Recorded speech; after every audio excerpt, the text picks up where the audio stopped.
Quake is one of the most influential shooters ever made. Despite it nearing its 30th birthday, its replayability has never ceased one bit. But say, what if it never stopped evolving? What if, instead of staying frozen in 1996, Quake kept growing, getting bigger levels and deeper mechanics? Meet Arcane Dimensions.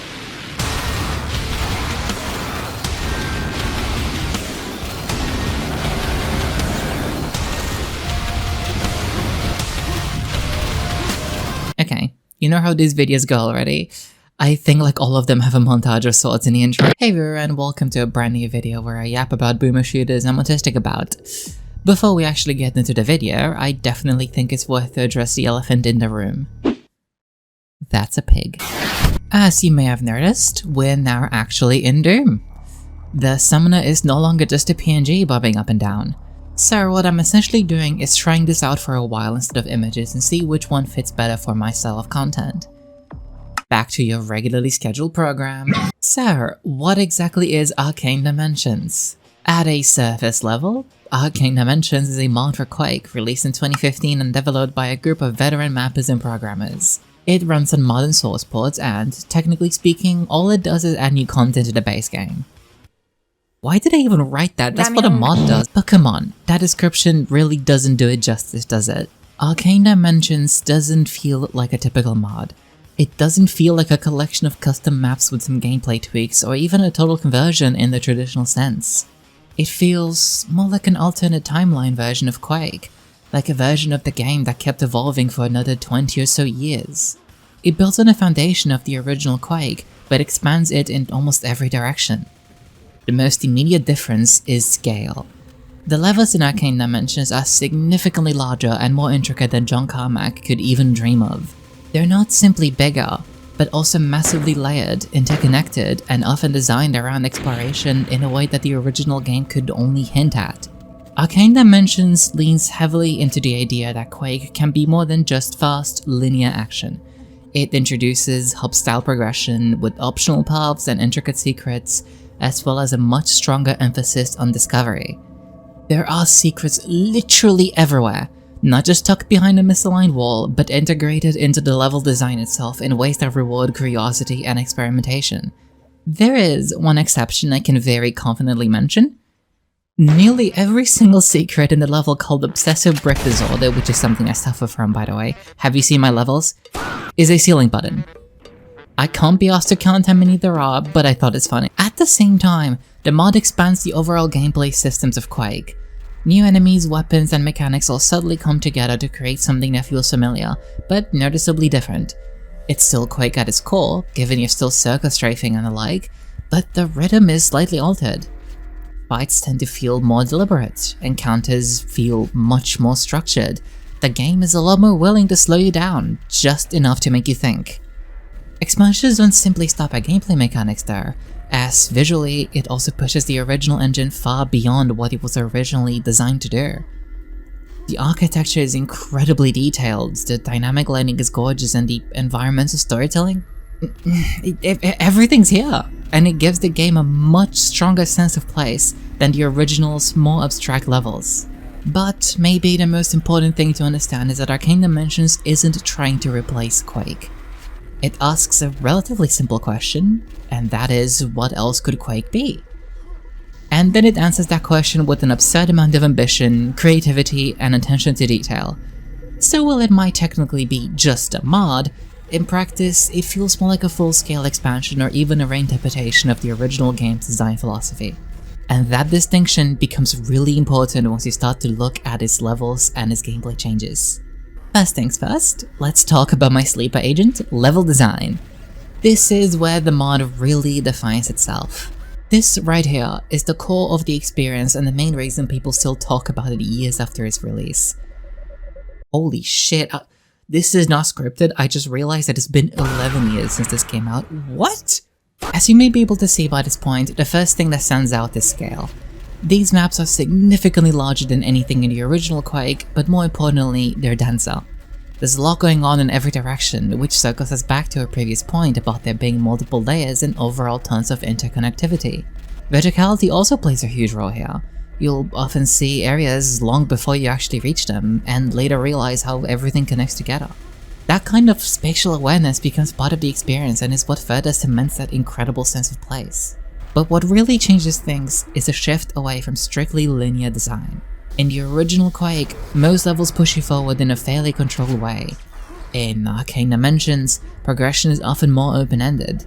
You might have multiple paths available at once, or objectives that can be tackled in different orders. Sometimes the main path isn't even obvious. Not even sometimes.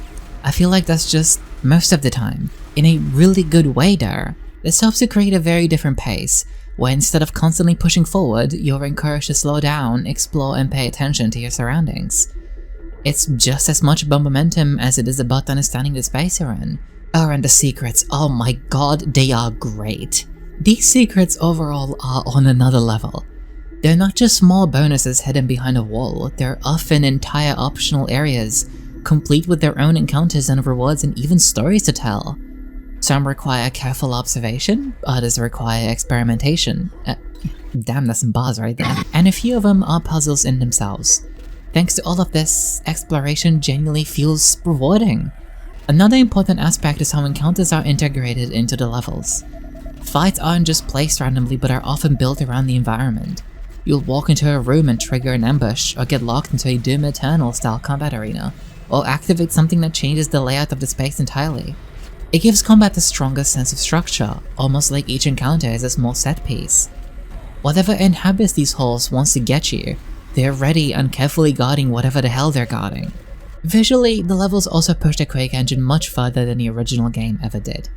There's a noticeable increase in detail further seen through the complex architecture, stronger use of lighting, and environments that feel more distinct from one another.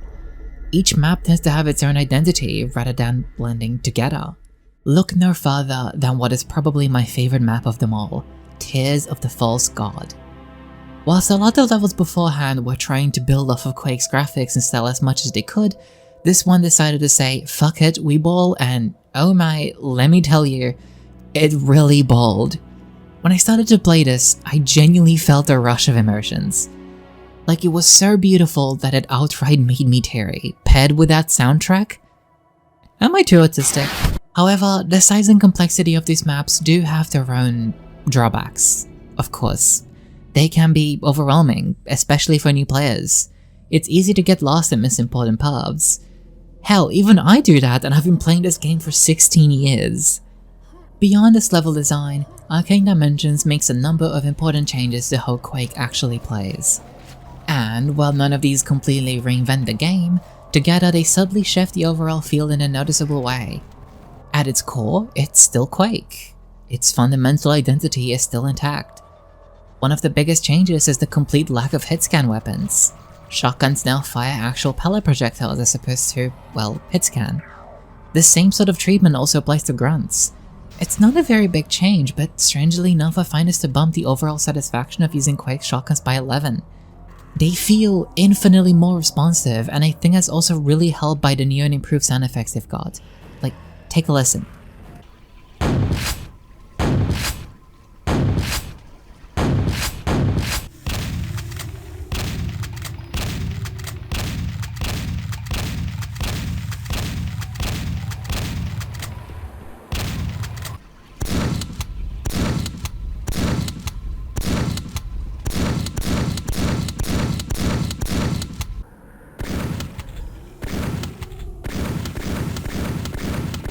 While the vanilla double barrel arguably sounds better to me, I don't think that sound really fits a projectile-based weapon as much.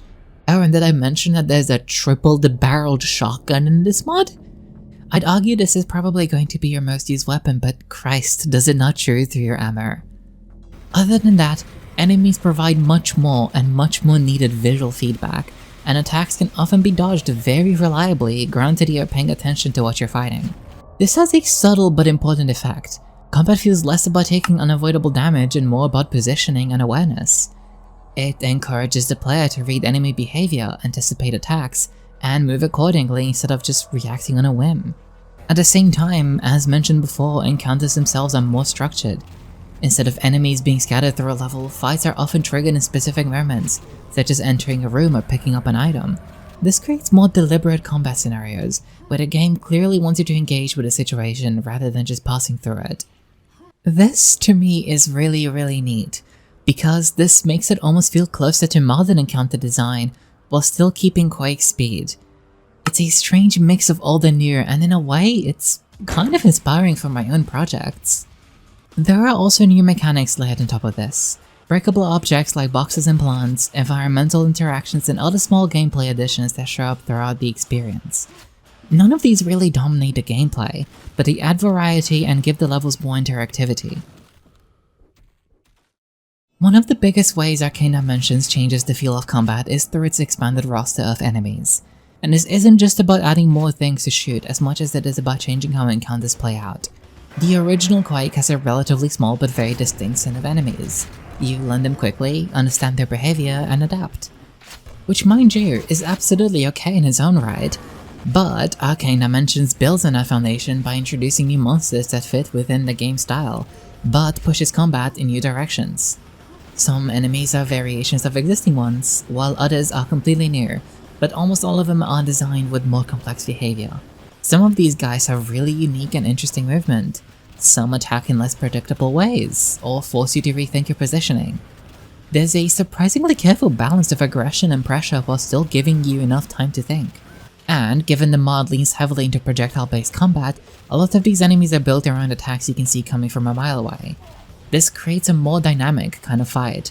Gone is the need of instant reactions, as you can now rely on reading patterns and managing multiple threats at once. It can feel a bit more chaotic, which is, in my opinion, literally mandatory for good and memorable levels, but also more engaging when everything starts to click. Another important detail is how these enemies are actually being used. As we've established already, the mod doesn't really chuck monsters at you randomly. It more so combines them with the already existing roster in ways that create far more interesting encounters. At certain points, you might be dealing with a mix of fast, aggressive monsters that force you to push back, whilst ranged monsters make sure you're not just holding S. This layering of threats makes fights feel more interesting and memorable, and definitely more challenging. And really, that's all I wanted to talk about today. I don't want to go super in-depth with this mod as much as I just want to shine more light on it and get the others to play it more.